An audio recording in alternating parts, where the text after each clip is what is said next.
Hello, everybody, and welcome to Positive Fandom. I am your host, Rrr Mmmm, and of course, today we are joined by Catherine Cooke here. Catherine, how are you today? All right. Excellent. It's always wonderful to have you here. I did the last spoiler review without you. It was not quite the same. It was very hard to do it without your input.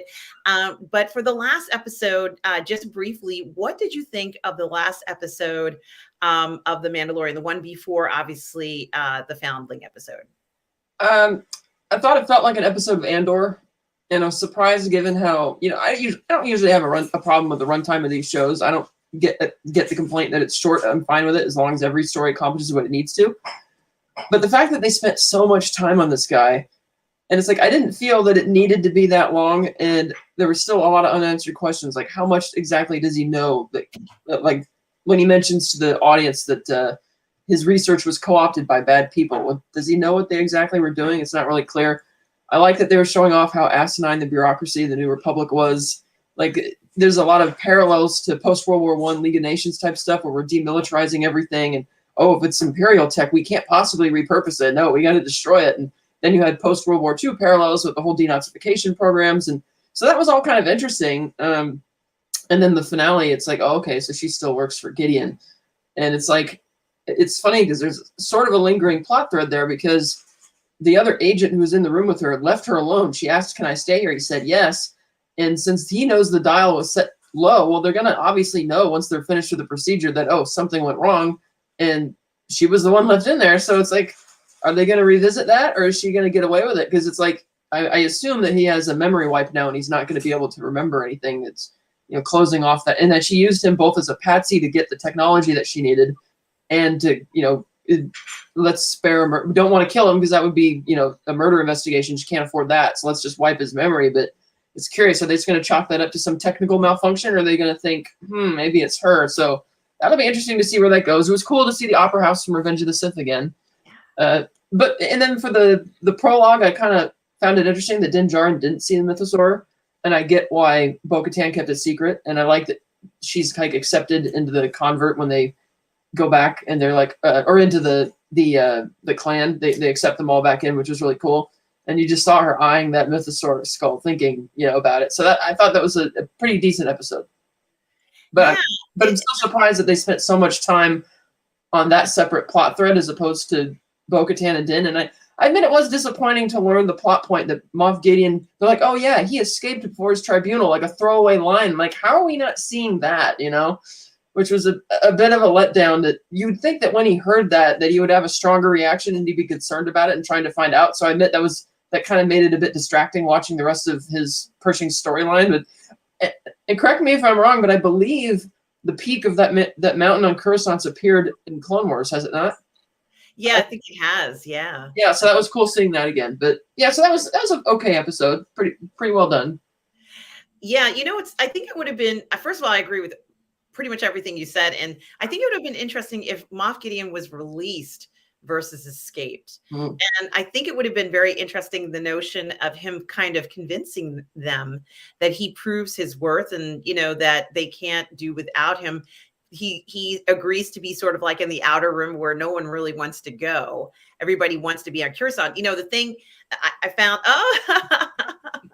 I love it. It is very interesting because I think if they had said that he was released in that regard, because what they're doing is kind of the whole program is based on this, right, Catherine? Let's rehabilitate these people. And of course, they're just doing this to make themselves look good and pat themselves on the back. They don't really care what happens to any of these people who used to be in the Empire, and it was so condescending. All they care about is keeping the lights shining bright on Coruscant. And I love Coruscant. I love that, place. I think it's fantastic. As far as I'm concerned, if I could, I'd spend, weekends and holidays at Coruscant, living it up, enjoying myself. And I kind of joked about it, but of course they end up proving me right, because that scene you were talking about, Catherine, where they're at the opera, where they said, "Oh, what is it? The Empire now or the Republic?" I can never remember. You know, like I Yeah, said, I was like, I can imagine there's a lot of insufferable people like that, the elitists living in the high-rise apartments on Coruscant, you know? yeah, and they're there and they don't care what happens outside of Coruscant. Many of them, I think we've seen stories, you know, they had their home world. The home world was, you know, destroyed, but they're living it up in Coruscant because they've, you know, they've gotten their rewards maybe from the Empire or whatever it is. Some of them are gangsters too. We know that from Andor, where one of the persons who was giving Mon Mothma money was there on Coruscant. You know, why would he be on Coruscant? Because gangsters don't want to live on Tatooine. They don't want to live on those other places. They want to be in Coruscant. Coruscant is the place to be.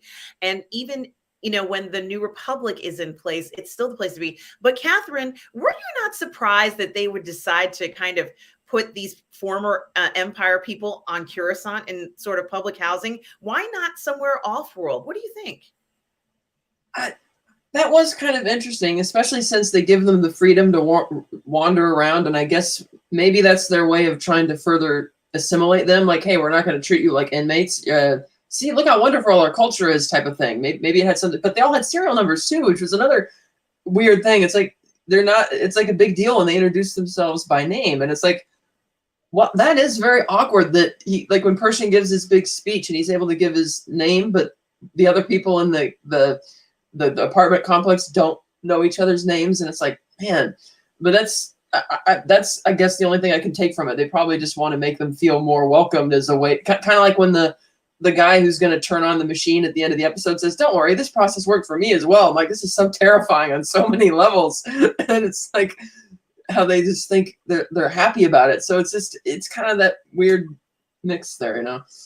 Yeah, it is a little weird. It has a very odd feeling to it. And, you know, I think that the Senate, if it is operating, I don't know how it's operating. Let's say hypothetically, the Senate is back in power, hypothetically, and there is some sort of process where it operates. But I almost think that a good portion of the people who are there now couldn't be bothered. They couldn't care less about having to deal with former Empire people. No one's going to go ahead and kill all these people. What do we do with them?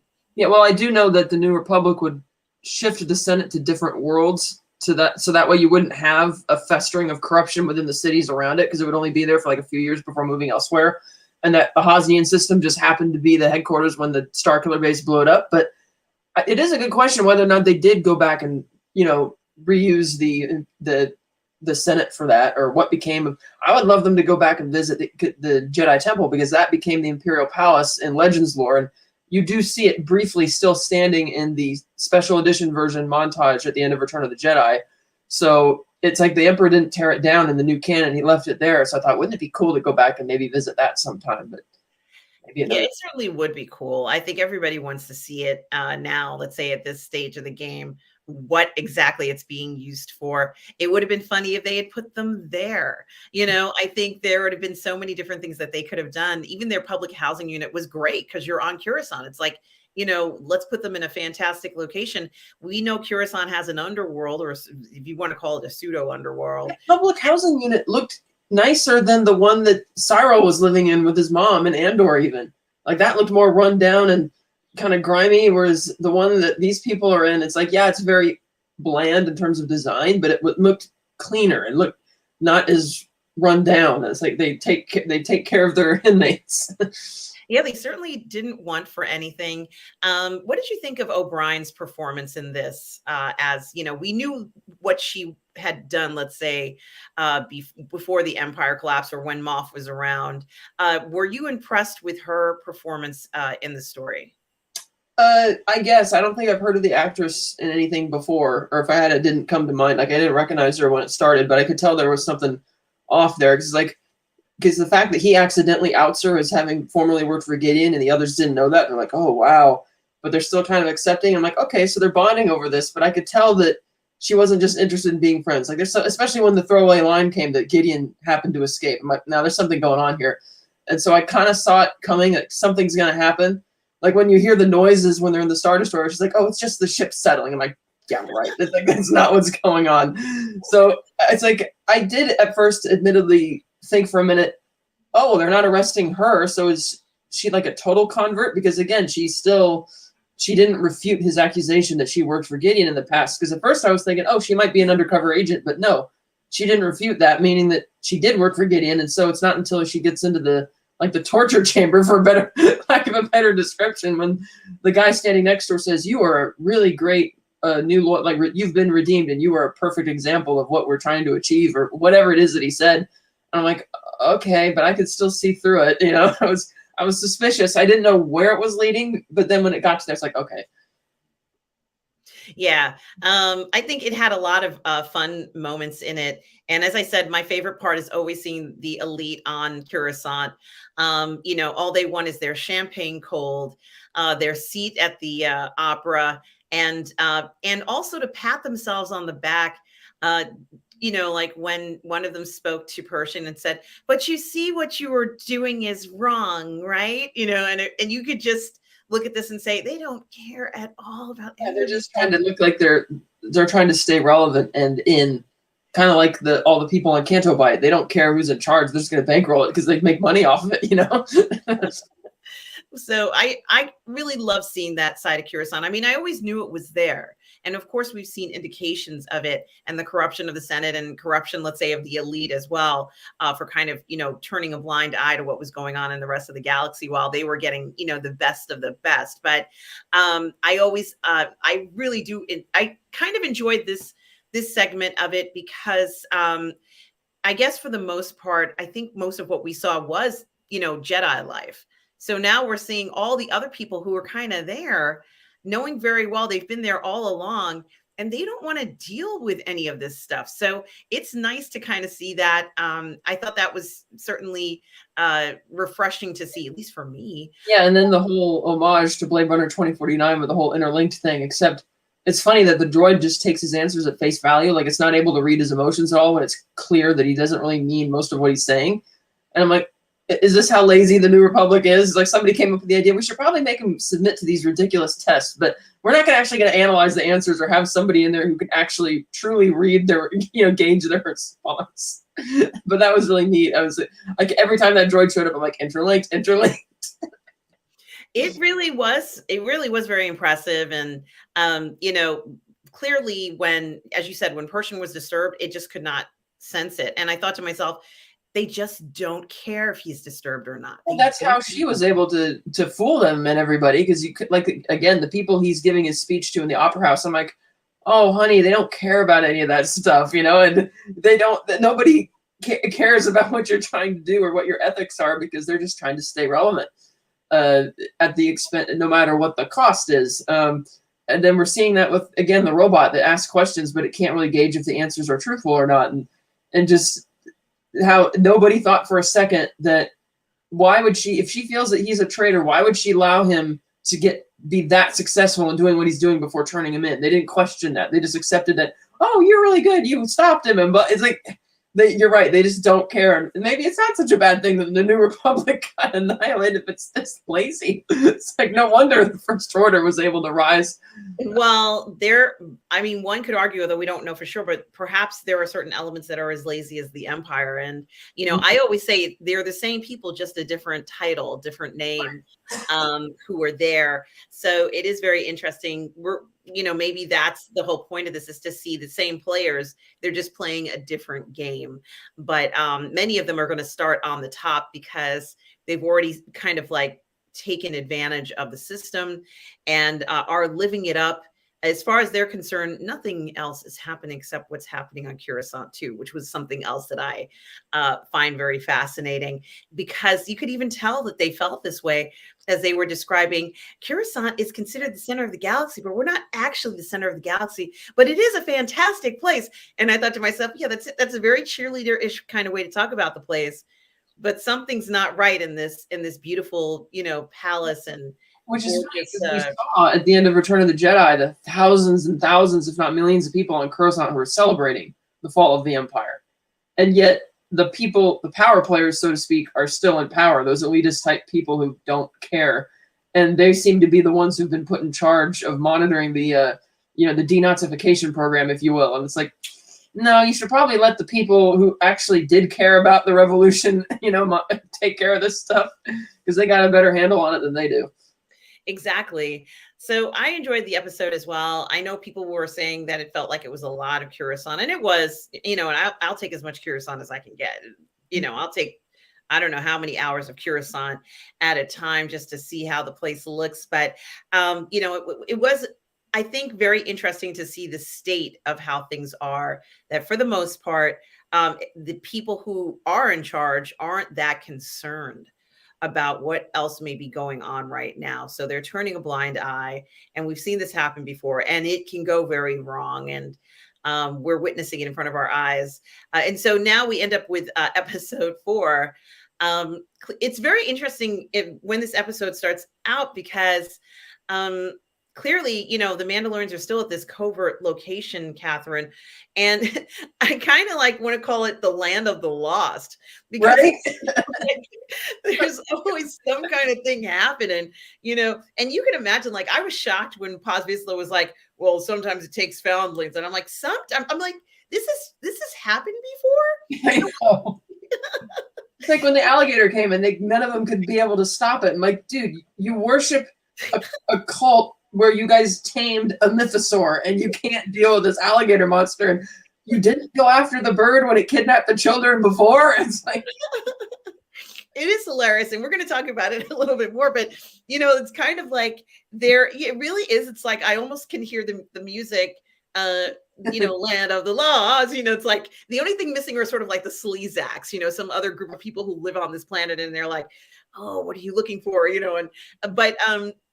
While everybody, like I said, we're seeing more of this Mandalorian culture. We're kind of getting, I guess, more of sort of this Sparta feel about it. And finally, we've kind of wanted to see this all along.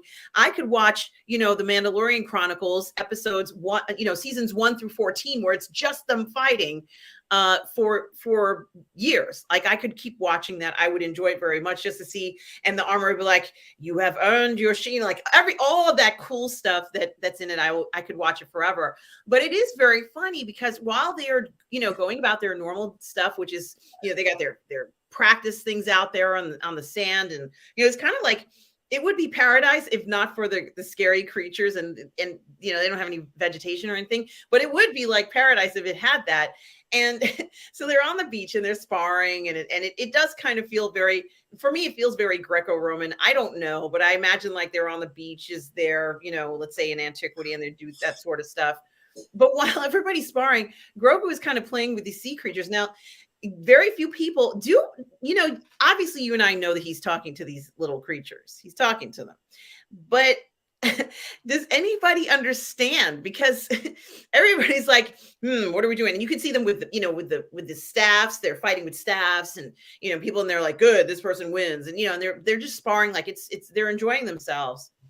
And Grogu is just talking to these things. It looks like he's playing with blocks, Catherine. Now, I know he's not.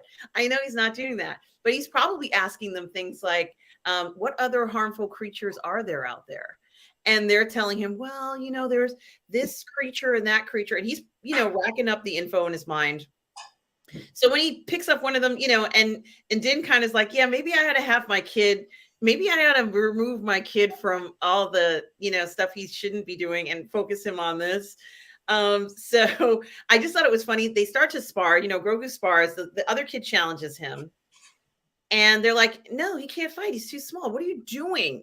He's just a little creature. And how come so few people at this point, Catherine, know anything about Grogu? Well, in the clan, Well, because they haven't really talked about it, I guess. Even though he's the clan of the Mudhorn, it doesn't, apparently they haven't told the others what he's done, and that was more of a spontaneous thing. It's not like Din Djarin can tell the kid to do things and he'll actually do it yet. He's not at that level of communication, so to speak. He's not able to, when in the second episode, when you had the incidents going on in the cave, the kid wasn't able to do something until the creature was blocking his way. And it's like, okay, I have to get the Morlock out of the way. But before that, he wasn't really able to do anything. So it's like he's not really, he just stands there and lets him get shot several times. He doesn't understand what are we doing here? He doesn't really get it until he tells him, dude, just do what you can do. Just do it. And then he's like, okay. So then he does the backflips and spins around and shoots the guy 3 times. But apparently they haven't been talking about their adventures. Yeah, I wasn't quite sure what to make of this group. And obviously we know Bo-Katan knows because she has a history with Mandalorians. Paz Vizsla knows, excuse me, with Jedi. Paz Vizsla knows Jedi. The armorer knows all the stories. But I always thought it was just Din who was perhaps not as well informed. But I'm almost thinking that a good portion of them are not really well informed about a lot of these histories. And it is interesting, I kind of was like a little down on the armorer for not informing Din and telling him certain things. I guess it really is just kind of maybe what if you encounter it, we'll talk about it, because the armorer does have her, like, she's busy. She's a busy woman leading everybody and doing everything. But I just think it's really interesting. I kind of have to reframe how I think about this group, because clearly there's a lot of people who just don't really understand or know about, force users or anything. And of course, Catherine, you mentioned Grogu does this sparring. It's paintball. It's paintball, right? And it is amazing. But once this child realized that Grogu, and I'm not quite sure whether he does entirely realize that Grogu has the force powers he has. Once the other foundlings find out about this, is it going to cause some trouble between Grogu and maybe some of the other foundlings, or even some of the other people in the covert, do you think? Well, so far they didn't really seem to have a problem with it, and I mean the armorer already knows that he has that power because Din told her that. He's like, this, because I can see that she's like, this is the thing that helped you stop the Mudhorn. He's like, yeah, and he described it, and she's like, okay, so he's like a Jedi or something. So they're aware of it. So the adults apparently don't mind, but. And even the kid, once he gets hit, he doesn't like accuse Grogu of cheating or something by doing all the backflips. He just kind of walks off. So I guess they kind of respect it enough that it's like, okay, just kind of accepting. Yeah. And so, of course, when Grogu wins and the kid walks off and he goes a little too close to the water, a little too far away from the group, the pterosaur pops out of nowhere, grabs him. Like we said, it's the land of the land of the lost. And then, of course, we also find out other kids have been taken. And I thought to myself, do they have any ships of their own? Like when they had to leave that covert, I didn't even know. There's just so much we don't know. I just assumed somebody would have a ship. Bo-Katan is the one who has a ship. And as she's chasing the bird, it looks like she's a bird too, which I thought was a really nice, cool look to see her pursuing the bird. But gee, are they really, it seems like they have some weapons, but are they kind of like not really reinforced with a lot of supplies? I mean, what do you think, Catherine? Well, I didn't find it believable that the whole covert practically couldn't deal with the alligator monster. They couldn't even injure it to scare it into the water. And this is a bird. You just shoot through the wings and it'll affect its aerodynamics and start falling out of the sky, and they can't do anything. And it's like, you're supposed to be like badass Mandalorians, and yet you're getting bested by creatures which don't have armor or anything like that. They're just animals. And it didn't seem like it was like what exactly. It's like it's called kind of like plot armor, Well, the plot demands that they can't take it down easily, so we'll have it just make it, even though it doesn't really make sense as to why they're not able to have an effect. Like the monster, the pterosaur doesn't even recoil when it gets shot. It's just like, okay, whatever, and it just takes off and flies away with the kid. And I guess Bo-Katan, for all we know, they bartered their passage to get to that planet. Maybe they don't have a ship, and so Bo-Katan took off to go find it. But yeah, it was something that I had to think about a little bit, and I was just trying to wrap my head around who has resources. Mando gave them that huge Beskar haul the other day. Maybe it was a year or two ago, but it was like a small fortune, and maybe they're living off of that. Who knows? But it's kind of hard to figure out exactly where they fit in and what's going on. I mean, there's even a scene where Bo-Katan, of course, comes back and she says, we have to form a hunting party. She's done all the groundwork. They're ready to go. They go out. And it is very interesting at some point, and I'm gonna kind of jump to Grogu in a second, but there's even some point where she removes her helmet, because she gets privileged because she started the hunting party, and she's kind of looking around, and you have to, it's clear what she's thinking. How the hell did I end up here in this state? It's almost as if she was the only one who had the ship, or maybe they've hidden the other ships. Catherine, I don't know, but it is very interesting that she kind of found herself kind of more the person who is in charge of this. They didn't have enough rocket fuel. You know, they can't fly for hours and hours and hours. So, you know, she was able to do that. But right when they kind of go off on this hunting party, they start what I like to call the Grogu Chronicles. You know, if you wish to become a Mandalorian, there is much to attend to, says the armorer so majestically. Were you? I'm sorry, go ahead. Well, Bo-Katan is also thinking there at the fire that, you know, because Paz Vizsla clearly shows her a lot of respect there, and she's thinking, you know, a while ago I was at my pad. My pad's gone now, and it's like, now that they're respecting me more, it's going to be harder for me to leave, because you can tell that this isn't necessarily something she wants to do. Like, she doesn't really want to stay here, and she still has the knowledge of the mythosaur, and she's wondering, well, where is this all going? And she's kind of worried, because it's like, well, the more they respect me and the more useful I become, and it makes it harder for me to leave, but at the same time, where am I going to go? So it's like she's kind of lost in a way, like what to do, which is not an enviable position to be in. Yeah, it really is difficult for her to figure out, you know, where she's going to go in the future. And, you know, it's almost as if she is getting sentimental, and that sentimentality is affecting her decisions, which is something she swore she never would do. And yet here it is. And her sister was always the one who held on to the principle of, well, the Mandalorians could be the best and we don't have to do this and destroy each other. And her approach was, well, this is our tradition.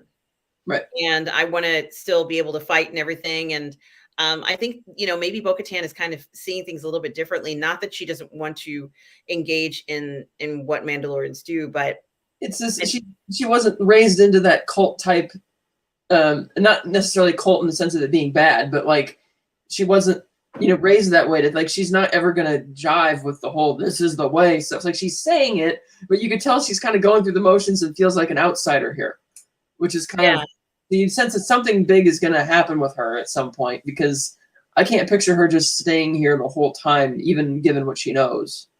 So yeah, it doesn't seem like her place to do that. And I think that's okay. You know, not everybody's going to be able to live that lifestyle. I think Din could, you know, live that lifestyle for the rest of his life because it's how he was brought up. But what about even Paz Vizsla? Paz Vizsla didn't grow up like that, right, Catherine? I don't think so necessarily. We don't really know too much about how he ended up, because I can't remember. He wasn't in the Clone Wars, was he? Because I remember they had Pre-Vizsla there. But I don't recall if Paz Vizsla was there. I think this is a new character, an original character to the Mandalorian, as far as I know.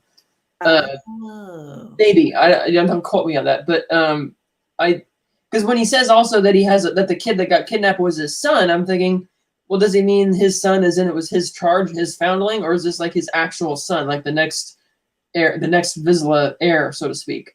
Because I believe the helmet that the kid's wearing is the same. Like, he's the same kid from the, what was it, the first episode on the beach when when the armor gave him the helmet. Yeah. And so that's the same kid, but is it like his biological son, like the next Vizsla, or is it like his foundling? Not really sure about, because I'm not sure how they use that term. Because yes, when they're talking in general, they refer to them as foundlings, but other times we've heard people refer to Grogu as like Din's son. So it kind of, like even Bo-Katan referred to Din as Grogu's father when speaking to Grogu. So I'm not really sure what the exact relationship is there between Paz Vizsla and the kid. Yeah, this is a good question. And you know, other than the obvious where they, and I'm still very surprised because I had no idea that they could take on foundlings like the pterosaurs, you know, like. That was hilarious. I'm like, yeah, let's see how this goes. You're just gonna, you have this one big piece of meat there, but given, like you said, to the desert, you're gonna have to find a lot of food to feed these things. And you know that maybe at some point they're gonna, maybe they have quick growth spurts and they'll be riding those things against the mythosaur at some point. Absolutely. I mean, it is quite fascinating. And, you know, at first I was very shocked by it, but then I realized I'm like, this might be part of their cultural traditions, really, to look for animals, very large animals, powerful animals, and, you know, kind of tame them. And, you know, well, they would vilify them if they were to, you know, after the mother dies, would they, if they were to kill them and eat them, or if they were to just leave them there to starve, then it's like, yeah, we know they kidnap Paz Vizsla and his son and we have to save them, but at the same time, you don't want to see them kill these little babies or leave them to starve. I mean, he's so horrible, and we don't want them to get vilified. So he brings them back to the from the script, that is, you don't want the script to vilify them, but in their culture, yeah, if you eat it, you eat it. But so that was kind of neat that they did bring them back, but it did again have that huge Land of the Lost type vibe to it. Like, how are they logically going to deal with this? Like, what happens when the next pterosaur comes by to kidnap and sees these three on the beach? Like, what? It's a good question, and it is actually kind of funny and entertaining to think about. And it is like something that we see out of those classic series that we enjoy. The armorer goes ahead and starts to talk to Grogu, and I thought that this part where she talks to Grogu, I've kind of given her a bit of a bad rap. I know I'm kind of repeating myself, and I've always looked at her like as if she was this leader who held information back on purpose, and I kind of redeemed. I kind of think maybe I misjudged her incorrectly as to what her motivations are, and then like maybe she doesn't really even have any. She's just trying to survive and keep the culture there for whatever reason. But I just thought it was that she treated Grogu with so much care in this scene. I really enjoyed that, where she kind of said, "Come on, Grogu," and it was she didn't. Because when Din and Grogu first arrived in episode 1, it kind of felt like they were a little outside, like they didn't belong there. So now, even after the redemption and the Warders, Grogu didn't have anything to do with that. So he would still be a foundling anyway. But my point is that she really kind of was treating him a little differently, and I liked that. And, she talks about how the forge is the heart of the Mandalorian culture. And just like you can shape steel, you can shape a person's character or their thing. But then I got really conflicted because it looked like it was going to be a beautiful event, a beautiful kind of experience for Grogu to get this plaque, or yeah, excuse me, that rondelle, I guess is what they called it, a rondelle or whatever it's called. It looks badass, right? It's too big for him, but he'll grow into it, right? But the point is that I thought to myself, I'm like, wait a minute, why is he frowning? And then I realized that the lights were like a trigger for him. This is like when you read when you're watching a show and it'll say, these flashing lights may harm you or whatever. Grogu, the lights gave him, he has PTSD, and it like triggered it. And I thought to myself, why did it have to trigger it now? Why couldn't it be, like where he was off somewhere else? Not at this moment, because this seemed like a really special moment, Catherine, when he was having this rondelle made.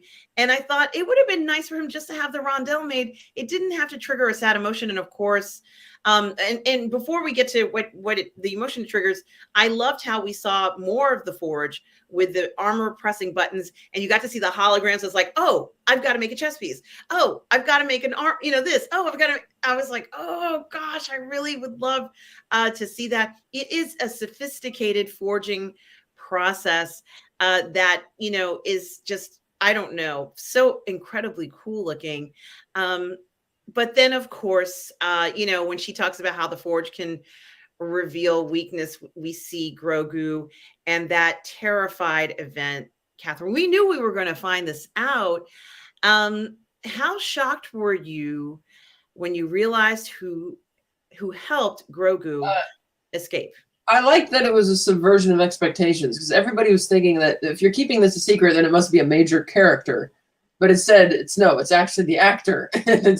For it to be Ahmed Best was just amazing, because I was at Celebration Chicago 2019 when they brought him out, and the thunderous cheers and applause that we all gave him was amazing. And same one at the episode 1 reunion panel, which I got to attend as well. And when Ahmed Best came out again, thunderous cheers, and he got a long standing ovation at that. So that was really cool that they brought him back into Star Wars in that role. At first, I didn't recognize him. At first I thought, is that him? I had to pause it for a second to look it up. I'm like, yep, it's him. And then you're just kind of along for the ride as they make their escape. And I like that it was the Naboo security forces who were sympathetic to help them. Like, at first I thought, is that supposed to be Padme's same ship that she goes to Mustafar in? Her ship. Yeah, and it looks just like it. And who knows? Maybe it is. Maybe they flew him out and then came back. And yeah, I hadn't thought when about she that. tells Anakin that she saw the smoke at the Jedi Temple and she was panicked, for all we know, she gave them permission to fly them out of there because she thought, oh, the clones are going haywire. So maybe it was their ship, and it's going to take off and come back, as we know later, to pick her up. Or not pick her up, but it's because she has 2 ships. There's the that looks like the one that she and Anakin flew to Geonosis in episode. It's Tatooine Geonosis in episode 2, and then she has the other one which looks more like a flying wing that she goes to Mustafar in. But it's like I wonder if she gave them permission to do that. Like, oh, save them, which would be kind of neat to think about. And then they went off to wherever, and that'll be the next mystery. Like, where did they go? So, but I love that they gave Ahmed Best that, you know, that cameo and that role specifically, because everybody loves Grogu. It's like, who saved Grogu? And have it be another, you know, Ahmed Best. So that was just amazing. It was amazing. Clearly, it's one of those moments where, first of all, none of us knew. Everybody's been speculating about this for years, trying to figure out what happened, when, why. We got a lot. There are still some questions, but gee, Catherine, it is kind of comforting to think that let's say, I guess, the Amidala family might have been involved in helping Grogu escape, more or less, or even anyone, let's say. You know, of course, she would do everything she could to help. And we know that about her. We know Senator Organa went personally to the temple to help and had to run for his life, even after witnessing some atrocities there. So clearly, you know, he and, you know, of course, you know, she was pregnant, so she had to be a little careful about where she went. But I think it was very interesting. And it wouldn't be a surprise that friends from Naboo, and maybe he was there. Gee, Catherine, what if he was on Naboo for a while?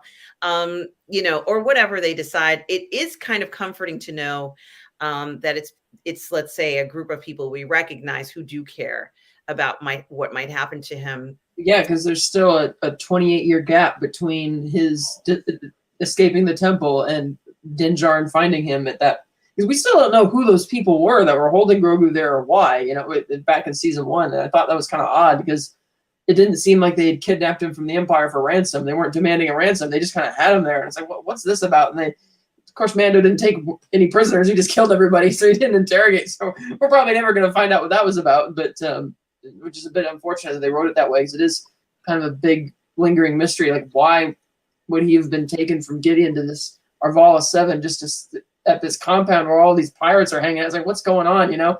So maybe they'll revisit it, maybe not, but we'll see. But I'm sure we'll find out a bit more about where that ship went. And I'm guessing that, I mean, on the one hand, we think it might be Naboo, but then again, because that ship was recognizable and the troops were identified, maybe it wouldn't be the smartest idea to first go back to Naboo. So we'll find out. But I like that they did at least give us that and have it be for Ahmed Best, because that's just a great moment for him.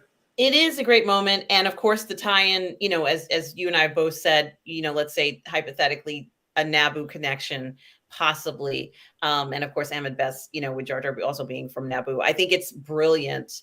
Such a wonderful suggestion and nod to Best there. So, you know, one other thing I do want to mention, that when I saw Best, kind of the elevator opened and Grogu was like in the elevator holding onto his blanket, his little security blanket, and you can see the ding, ding.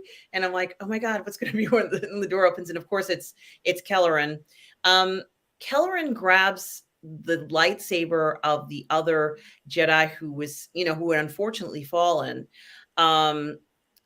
And Catherine, how cool was it to see him with the two sabers, two different colors, fighting off the troopers?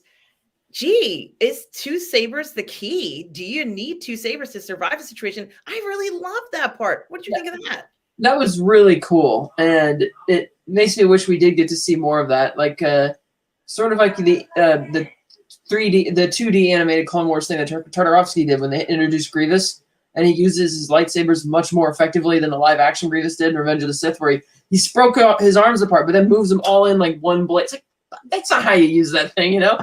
Plot armor, because we can't have him kill Obi-Wan. But so seeing what he was doing, what Kelleran was doing, makes a lot more sense. And there was actually, you know, the alternate version of the fight between Anakin and Dooku in Episode 2, because there's that brief moment where Anakin gets Obi-Wan throws him his saber. And in the movie, in the final cut, he only very briefly uses two sabers, but there's an alternate cut where they actually used them for quite a while. And I don't know why that didn't make it, but it's really neat to see how that works. Because of course, when you're fighting off anybody with a blaster, it's a game of, can you not only deflect it, but you have to angle the saber properly so it bounces it right back at the person. And he did a very good job at that. So that was really neat to see. It was great. You could kind of distinguish the sabers better because they were two different colors, which added to this, kind of enhanced the situation. And he was flawless. And so obviously he was a well-trained Jedi who is accustomed to fighting.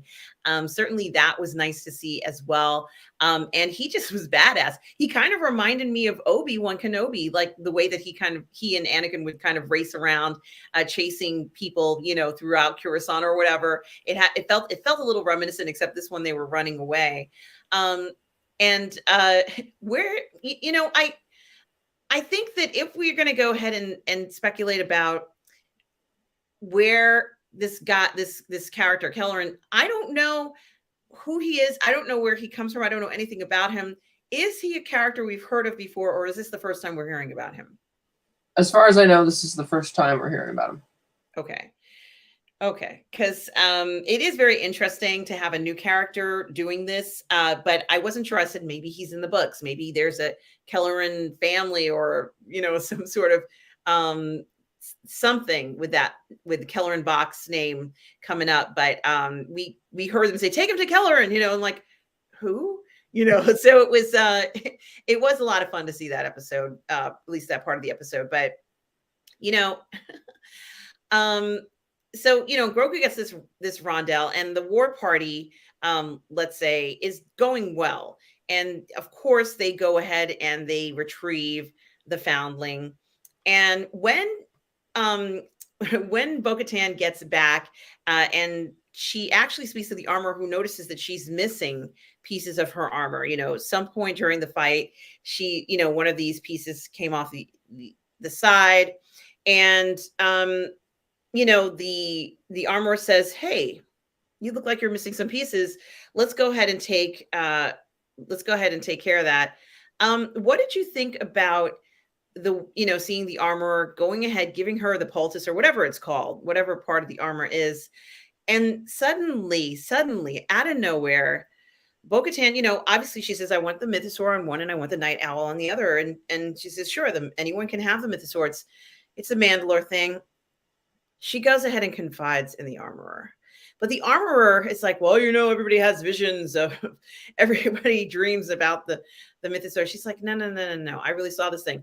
This feels like some really bad episode of, "You don't understand. It's under my bed." Or like this was, how could the armorer at this point, who's just thanked Bo-Katan for doing what is considered one of the most honorable things to do as a Mandalorian, to protect and save a foundling, how could the armorer be so crass, at least at this point? Is she being crass? Is she being matter of fact? I mean, I don't know what to make of it. Because at first she says, "Oh, it's a vision," but when she specifies, "I saw it under the living waters of Mandalore," she kind of says, well, maybe it's almost like wish fulfillment, like you wanted to see it. But then when she puts her foot down again and says, "No, I actually saw it," she accepts it very nonchalantly, which makes me wonder if she's just like placating her or patronizing her, or does she actually?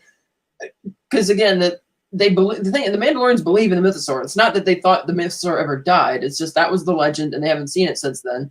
So maybe the armorer does accept the reality that it might still be down there, but because of how Mandalore is kind of a wasteland, it's like, well, we're not going to go back there, and because realistically, there's nothing they can really do about it. It's like, okay, there's a mythosaur down there, and if they go down to tame it, well, okay, then what? It's not like not like mythosaurs fly in space, as far as we know. And there's not much else on Mandalore, so the armor just kind of is going to take it at face value for now and be like, okay, you can believe that if you want to, or maybe she does genuinely believe it, just doesn't, and again, has that reaction that, okay, it's down there. So it'll be interesting to see how that plays out, because I'm sure Din is going to have a very different reaction if she confides in Din what she saw. Yeah, I mean, I don't know how Din would respond to this. It's so, because it's so fantastical. And of course, Din isn't there to back her up in what she saw. So that adds to the, where it makes it somewhat more uncomfortable. I don't think anybody's raising their hand to go back to Mandalore. Like, it's not something anybody wants to do. So this is a question. Will Bo-Katan convince the Watch to return to Mandalore? Perhaps, but again, to achieve what? Because it's like, there's nothing there, and I don't think they would kidnap it's not like they're going to kill or kidnap the mythosaur. So maybe I think what's going to happen is that they're going to be distracted having to deal with the return of Moff Gideon at some point. And Gideon might find out about the mythosaur and decide, well, I'm going to go there and kill that thing and show you who's boss, kind of thing. Like and that's going to bring them back to Mandalore to save the mythosaur, maybe. Because again, the threat seems to be that, I mean, we all figured that Moff Gideon was the one who bombed Bo-Katan's home. Because then we find out, sure enough, that he escaped, and now he's getting his science project back up and running. And so clearly this, because right now it doesn't seem like there's any story for Din and Bo-Katan. They're just with the clan now, and Grogu's getting his training and his whole indoctrination stuff. It's like, no, something has to happen. Like, even this episode didn't really do much. It's kind of like, okay, they're with the clan, and we have the Land of the Lost bit for the sake of having for the sake of boosting her cred in the clan, I guess. And then the flashback is, I mean, because they didn't even in the flashback answer very much. It's like, yes, a new character got him out. It's like, okay, which is kind of what we surmised anyway. Some character got him out. We just didn't know who. But there's still a mystery there. Like, where did they go next? So in a sense, this episode didn't really move the story of the season ahead very much. So I take it, since there's only 4 episodes left now, because we're halfway through the season, something's going to have to happen big next week to get the story moving, you know? Yeah, we are halfway through the season, Catherine. And certainly, yeah, I don't know what to think about what else to expect. There has to be some greater conflict outside of the covert. There has to be interactions with other groups. And maybe if it's not going to be other Mandalorians, then it's Moff. If it's not going to be Moff, some other person. But there hasn't been indication it would be anybody else. And of course, as you said, those were visions from Grogu over 20 years ago. So that's, half a lifetime ago in some cases for some people, or at least for us, 25 years ago. I mean, that's so long ago, but he remembers it vividly. And I guess as he grows, he's going to start to remember more things that have happened, and then we'll be privileged to that information. But yeah, you're right. We are halfway through. I think that at this point, if we don't get a declaration of what Bo-Katan wants to do with this group, and also what the group has intentions of doing, then we could find ourselves in some trouble in the sense of, where's it going to go? And how is Bo-Katan going to find out or take retribution on who obviously both you and I agree, we feel it's Moff Gideon. And of course, I can't remember the girl's name. Is it Kate? The Kate character who works for him, played by O'Brien. So we know that they're conspiring. We saw the conspiring things. I think the reason why they needed the cloning stuff was to make more of those death troopers. It might be something that the New Republic feels is unethical, to make death troopers that use, any kind of force abilities or any kind of stuff like that. Almost completely machine items that utilize it in a negative way. So, but next week definitely has to kick it into high gear, because so far it's been kind of humdrumming along for already half the season. It's like, really, the halfway point already? It's like, so yeah, something big has to come. Yeah, it really does. And I think that depending upon, you see, the Bo-Katan is in hiding right now. So she's in a safe place. Nobody knows she's there, but I don't think she wants to stay in hiding for the rest of her life. I think both you and I know this. It's not the right choice for her. But, once again, so then she becomes ruler of the Mandalorians. Where would they live? Well, that's another question. It's like, she's been hanging, like, she saw the swarm of TIE fighters attack. She was correct in realizing that this isn't just your average old school Imperial patrol. Like, this was clearly a planned attack targeting me. And yet she's kind of just nonchalantly hanging out of the clan and not bringing it up, and not really eager to go out and find who did it yet. She's just kind of, humdrumming along. Like when she was allowed to stay at the fire, she took off the mask, and you see that she's kind of feeling uneasy about this. But it's like, you got to, like, okay, maybe she's going to try and leverage her street cred in the clan to try and, it's like, hey, we got to do something about this, because this was an attack on a Mandalorian home by, Mandalorian, or big, house, so to speak, by, the Empire, or what's left of it. Yeah, it is something that she's going to have to decide on. And I think that Din himself doesn't necessarily feel pressure to do anything more right now. Grogu is learning, and his primary, priority is Grogu, which is kind of bad for, I think, Catherine, because I think his priority should be himself right now. Grogu could be learning with another Jedi Master or something, and maybe not around the Mandalorians right now. At least it's how I'm thinking, because the Mandalorians are in such a state of flux. It's not sort of a stable environment for him. And I'm concerned, he grew up in a stable environment up until 25 years ago. and ever since then it's been chaos. You know, it's just going to kind of, you know, wreak havoc on him. So I am kind of concerned about him, although he looked very happy once he got his rondelle. You know, it was a very happy moment for him, but you know, it did kind of worry me a little bit about what's going to happen. They also I don't think they know that Gideon has escaped yet. It doesn't seem like they've heard that yet. But once they do, however they find that out, that I think is going to kick the whole clan into high gear because of what Gideon did to Mandalore. Yeah. Oh, that is a very good point. I mean, this might be the season where they can finally get back at Gideon for what was done for the Night of 1,000 Tears, and you know, perhaps they can reverse some of the damage that was done on Mandalore. Who knows? But you know, it's no one can say. I'm hoping that we will see. I would love to see Mandalore resurrected, but if they don't, it's okay. I'm not going to, you know, get too frustrated about it. But I think that they need to find another world to live on. Because yeah, you can't stay on the lost planet. That's not going to work. And I mean, I can't even tell what are they even using. I guess they're just fishing for food sources, and you have like pterosaurs to worry about, and then you get the alligator monsters in the water, neither of which they could deal with very well. I mean, after all, it was the bigger fish, the alligator monster, which took down the pterosaur ultimately. Yeah, it was huge. And now they have to worry about feeding the babies, which is going to be even more of a problem. So it's and frankly, I don't find this to be very compelling storytelling. It's like you got 8 episodes and you're already burned through 4 of them, and we don't really have a story set yet for the season. Yeah, that's a good point. Kind of meandering around doing like, okay, blah blah blah. Like the first episode was slight filler, like check in on everybody.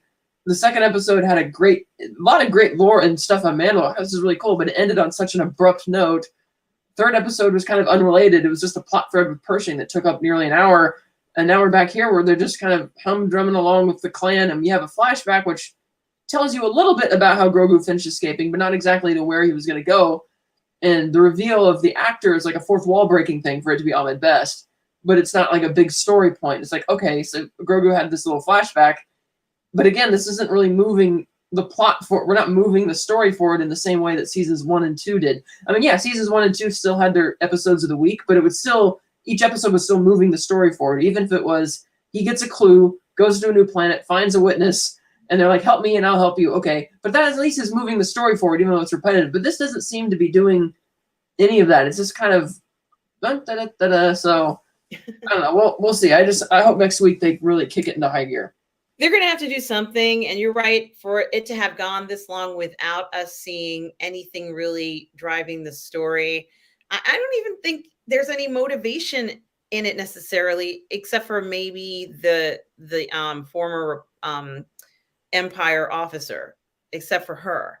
She seems to be the most motivated individual right now. I'm not seeing anyone else caring. And it would have been cool for her to go, yeah, we got him, or send a message.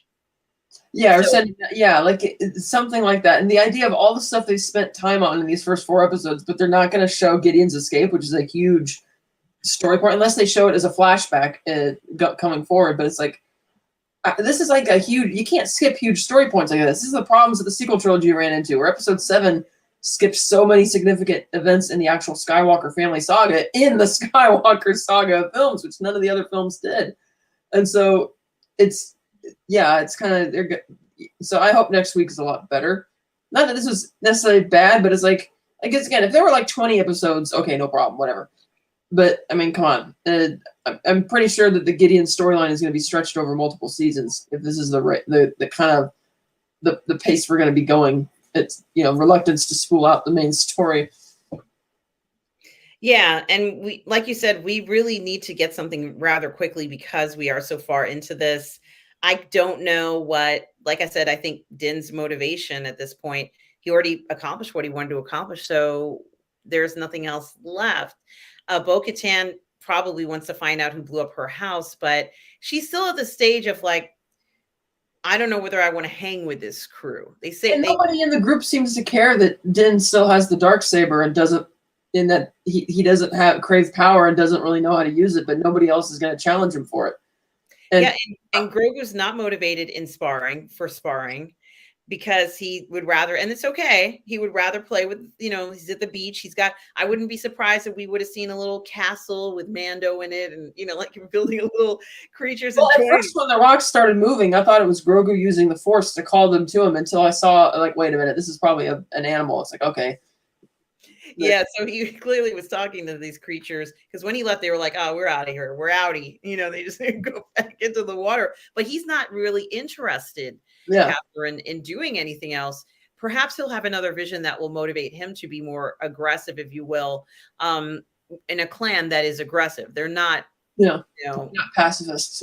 Yeah, and so the only character, I was going to say creature, the only character so far I see who has a very strong motivation was Inspector. Why can't I remember her name? But I think it is very interesting. We are still very much in the dark in this season, and Mandalorian says, well, there's a lot of Mandalorians out there, but we haven't met a lot of these other Mandalorians other than the ones in the Coven, Catherine. So that's also strange that we're not at a point where Din has gone out and said, oh yeah, I went in and to this place and I saw some other Mandalorians here, and I went to that place and saw some other Mandalorians there. Pretty much all the Mandalorians. Know how the Armor and Paz Vizsla went from being on that space station where they seemed to be the only two people here in this hideout where you had to really interrogate people just to find out where they were, to suddenly having a bunch of them hanging out on this planet, and how Din even knew they were there. Because, she gave him the mission, she said, you're no longer a Mandalorian, you have to go, bathe in the waters of whatever. And then he left, and he hadn't seen her since then, but he knew exactly where to go to find them. So I guess they still had his number or something, which is kind of risky that they would just call. I mean, he must have had to go around and interrogate some people to find out, kind of like what they had in the freezer scene in Book of Boba Fett. They must have had something similar going on for him to be able to just find them again on this planet. And it's not really clear what their clan's overall objective is. Are they just surviving at this point? I mean, we don't really know. So there's a lot of that going on. So it's like, it's cool to see live action Star Wars content that's new, but I still want to feel that there's a story and something driving the story. And so far it's kind of like, yeah. So. Yeah. And let's hope they do pick up the pace with this. And I'm keeping my fingers crossed. We all had predicted that we would find out what happened to Grogu, because they just had been hinting this so much at the temple. He's going to talk. But beyond that, I just am bewildered by what's going to happen next. However, I am going to watch the next episode, obviously. But I did enjoy this episode very much, despite all of those things. And despite the fact that they can just walk outside and be picked off by a pterosaur, despite those hazards, it's like they wouldn't have heard it sneaking up on them. The size of those wings come. It's like, come on, yeah. I would just stay in the cave, but that's just me. I'll spar inside the cave so they can't come and get me. Well, Catherine, thank you for joining me for this review, this mini review of episode 3, but also episode 4, which just had that groundbreaking moment with Ahmed Best. Certainly was something that we're always going to remember happened in this episode. So that certainly does make the episode stand out quite a bit. Catherine, any final thoughts on the episode? It was okay. I felt, again, like there's no driving force here. There's no remote. Like, Bo-Katan seems to be the only person on the Mandalorian's side of things who clearly wants to do something else and get out here, doesn't really want to stay here. Whereas Din and Grogu was like, okay, whatever, we're here. The Armor and everybody else, okay, he has the Darksaber, whatever, we're here. It's like, okay. I figured that after they revealed last week that Gideon had escaped, that maybe we would have checked in on him maybe in this episode, but yeah. It feels very summer vacation, dog days of summer, just kind of, they're just going on by, it's like you're at home and, you spend your days riding your bike, and then maybe you go to the beach or the mall, it feels very kind of that way. But, perhaps it's the calm before the storm, Catherine. So thank you so much for joining me for this review. Catherine, where can people find you? You can find me on Instagram, Twitter, and Facebook, @SlySnide. You can find me on YouTube, on the Virtual Cantina Network, every second and fourth Sunday of the month, on co-hosting Unifying Force live stream at 8 a.m. Pacific. You can also find me on the Phantasmagorium Show YouTube show, doing a We have multiple series there. We got Martinis, Gadgets, and Guns. We got Capes, Cows, and Crusaders, Bullets, Blades, and Babes. And next week will be our temporary conclusion for Capes, Cows, and Crusaders until the Flash movie comes out in June. The next episode will be on the Matt Reeves Batman movie next Tuesday night. And then we'll be seeking into our new series in April. That'll be fun. All right. That sounds exciting, Catherine. So, guys, please do check out Catherine on the Phantasmagorian show and on her other contact points. Guys, you can always find me here on Positive Fandom, where I do all the parlay in the fandom for shows like this, and for streaming Hogwarts Legacy every day as well. And of course, I will be streaming Jedi Survivor once that comes out every day as well, guys. But you can also find me doing things like watch parties and Oscar, watch parties and things like that on the channel here. Things that I absolutely love, including my live 3 a.m. GM tired, my 3 a.m. Mando review live watch party. I'm so tired, Catherine, but I'm going to do it. I said I was going to do it. I'm going to follow this through. We're going to get 4 more weeks of this. And then I get to go to sleep, guys. I get to have a full night's rest. But guys, you can always find me on the Burnettwork. Catherine is going to be having a new show on the Burnettwork called Cat's Corner. So guys, be on the lookout for that. As well as you can find me on Lorena Creole's channel, streaming with her and the 1/6 Scale Man Network. Tonight, guys, I am going to be streaming with Julian tonight at 2 a.m. for Star Trek. It's going to be the live preview. It makes me tired just saying saying it. This is the last live watch parties at that time in the morning I'm ever going to do, unless they say, "Hey, here's $1 million." And then I wake it up. But it's Catherine, it's been such a pleasure to review this series with you. Thank you so much for being here, guys. Thank you everybody who is in the chat, who is here, and everybody who will be watching this show on the replay. I so appreciate the support. We are enjoying the Star Wars we're getting, so we just want to keep that momentum rolling. And so for everybody out there, no matter where you are in the galaxy, always do remember to please be kind. Take care, everybody.